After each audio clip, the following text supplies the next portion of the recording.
Hi అండి. పని చేస్తూనే వ్యాయామము, ఇంట్లో ఉన్నంతసేపు క్షణం తీరికలేని పనులు, వీధుల్లోనేమో కదలకుండా కూర్చోవలసిన పరిస్థితి, ఇక వ్యాయామానికి తీరిక ఎక్కడుంటారు. చాలామంది మహిళలు దీనికి కొన్ని పరిష్కారాలు ఉన్నాయండి. మనం రోజు ఫోన్లో మాట్లాడేటప్పుడు అలాంటప్పుడు ఊరికే కూర్చోకుండా నడుస్తూ మాట్లాడినామనుకోండి, మనకు తెలియకుండానే కాసేపు అడుగులు వేసిన వాళ్ళం అవుతాము. కార్యాలయంలో అదే పనిగా కూర్చోవాలని లేదుగా, అందుకే అప్పుడప్పుడు కుర్చీలో కూర్చొని చిన్న చిన్న వ్యాయామాలు కూడా చేయవచ్చు. పాదాలని నవ్య అపసవ్య దిశలుగా గుండ్రంగా తిప్పండి. చేతుల్ని మూసి తెరవండి.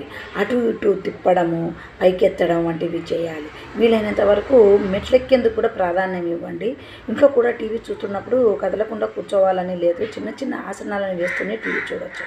ఈ సమయంలో తాడాట కూడా ఆడవచ్చు. నిటారుగా నిల్చొని ముందుకు వంగి పైకి లేవడము, నడుములు తిప్పడము, చేతులను పైకెత్తడము, అలా మనకు తోచినట్లు మనము కొంచెము వ్యాయామం చేసినట్లయితే మన శరీరం అనేది అలకాగా అవుతుందండి. మనకు ఒళ్ళు నొప్పులు అనేటివి అనిపించవండి.